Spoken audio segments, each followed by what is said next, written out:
সুচিত্রা সেন একজন ভারতীয় অভিনেত্রী ছিলেন। তার জন্মগত নাম ছিল রমা দাশগুপ্ত। তিনি মূলত বাংলা ও হিন্দি চলচ্চিত্রে অভিনয় করে খ্যাতি অর্জন করেছিলেন।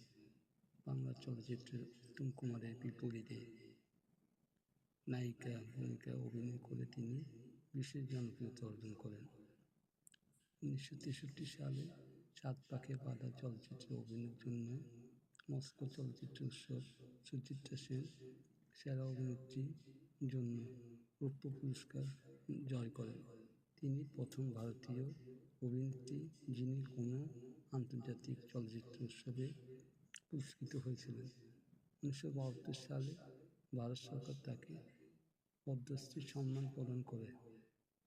শোনা যায় 2005 সালে তাকে দাদা সাহেব ফালকে পুরস্কার দেওয়ার প্রস্তাব করা হয়েছিল, কিন্তু সুচিত্রা সেন জনসমক্ষে আসতে চান না বলে এই পুরস্কার গ্রহণ করেননি। রাষ্ট্রগত অন্তর্গত সিরাজগঞ্জ জেলার বেলকুচি থানার অন্তর্গত সেন ভাঙ্গাবাড়ি গ্রামে সুচিত্রা সেনের পৈতৃক নিবাস। পাবনা জেলা সদরে পাবনার সুচিত্রা সেনের জন্মগ্রহণ করেছিলেন। তার বাবা করুণাময় দাশগুপ্ত ছিলেন পাবনা পৌরসভার স্যানিটারি ইন্সপেক্টর। মা ইন্দিরা দেবী ছিলেন গৃহবধূ। তিনি ছিলেন পরিবারের পঞ্চম সন্তান ও তৃতীয় কন্যা। পাবনা শহরে তিনি লেখাপড়া করেছিলেন। তিনি ছিলেন কবি রজনীকান্ত সেনের নাতনি। 1947 সালে বিশিষ্ট শিল্পপতি আদিনাথ সেনের পুত্র দিবানাথ সেনের সঙ্গে সুচিত্রা সেনের বিয়ে হয়। তাদের একমাত্র কন্যা মুনমুন সেন একজন খ্যাতিমান অভিনেত্রী। 1952 সালে সুচিত্রা সেন বাংলা চলচ্চিত্রে জগতের সঙ্গে যুক্ত হন। 1955 সালে দেবদাস চলচ্চিত্রের জন্য তিনি শ্রেষ্ঠ অভিনেত্রী পুরস্কার জেতেন, যা ছিল তার প্রথম হিন্দি ছবি।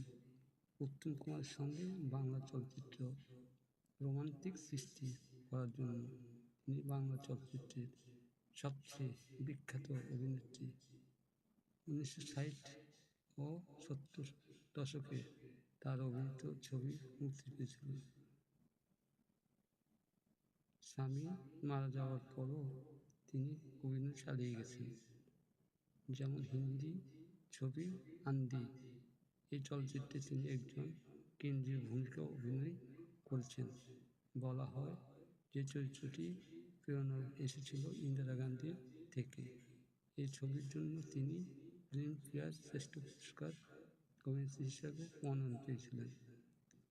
2014 সালে 17 জানুয়ারি ভারতীয় সময় সকাল 8টায় 25 মিনিট নাগাদ কলকাতার বেলভিউ হাসপাতালে হৃদরোগ আক্রান্ত হয়ে 82 বছর বয়সে সুচিত্রা সেন মৃত্যুবরণ করেছিলেন।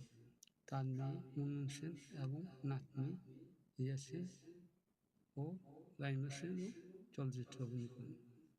তার উল্লেখযোগ্য চলচ্চিত্রগুলো হল শেষ কোথায়, সাত পাকে বাঁধা, 7 নম্বর কয়েদি, 74.5, দেবদাস, চাওয়া পাওয়া, প্রিয় বান্ধবী, হার মানা হার, আলো আমার আলো, ফরিয়াদ ও নেককাল ইত্যাদি উল্লেখযোগ্য। 6 এপ্রিল 1931 সালে তিনি জন্মগ্রহণ করেন। আজ তার জন্মদিন, তাকে স্মরণ করি গভীর শ্রদ্ধার সাথে।